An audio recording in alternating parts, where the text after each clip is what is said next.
A recently launched satellite designed to study all water across the world has begun sending its first images back to Earth.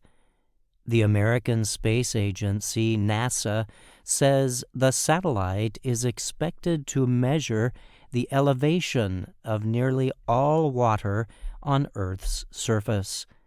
It is the largest and most detailed effort yet to map the world's water.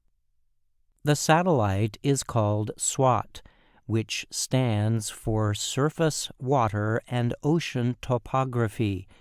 SWOT is a joint project between NASA and the French space agency CNES. The satellite uses radar technology and other instruments to collect detailed height and surface measurements of water in oceans, lakes, and rivers. Oceans cover more than 70% of Earth's surface. Researchers say the information can help them learn more about how the world's water supply influences climate change. One major goal of the project is to research how oceans take in atmospheric heat and carbon dioxide. The natural process moderates temperatures and climate change. Data will be recorded from radar readings on about 90% of Earth's surface.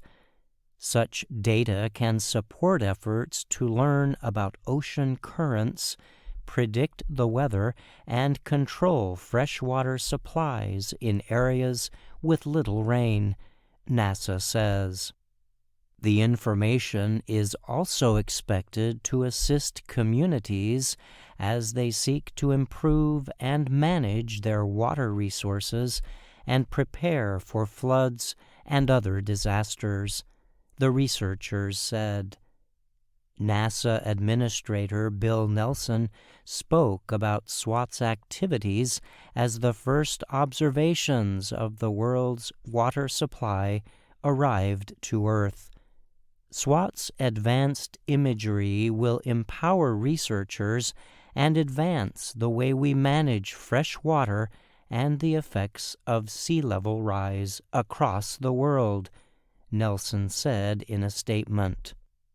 He added that water is one of the planet's most important resources and is threatened by elements of climate change. SWOT will provide critical information that communities can use to prepare for the impacts of a warming climate, Nelson added. The images use colors to identify elevation levels in different bodies of water.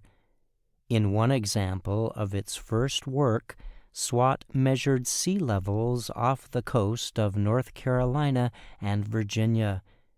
A radar instrument on the satellite collected data on an ocean area about 120 kilometers across. NASA said red and orange areas in the images represented sea levels that were higher than the worldwide average. On the other hand, areas shown in blue represented sea levels that were lower than average. The research team involved in the project said SWOT provides big improvements over measurements captured by other space-based instruments called altimeters.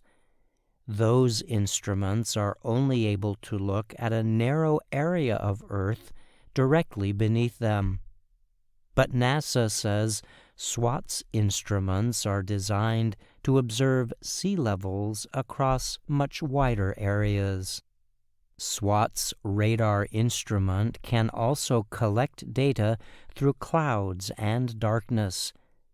This will permit scientists to map observations under different weather conditions and cover large areas at any time of day. Philippe Baptiste is the chairman and chief executive of CNES. He said in a statement, "Our ability to measure freshwater resources on a global scale through satellite data is of prime importance as we seek to adjust to a changing climate."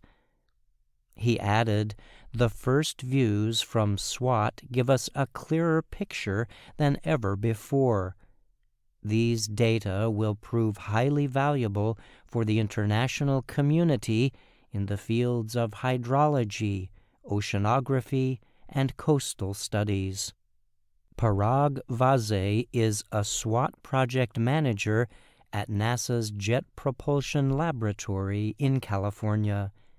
He said he hopes researchers, policymakers, and water resource managers around the world will examine the data collected by SWOT.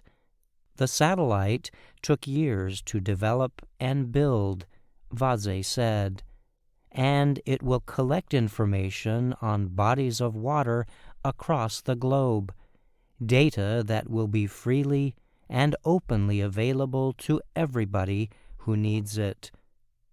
I'm Brian Lynn.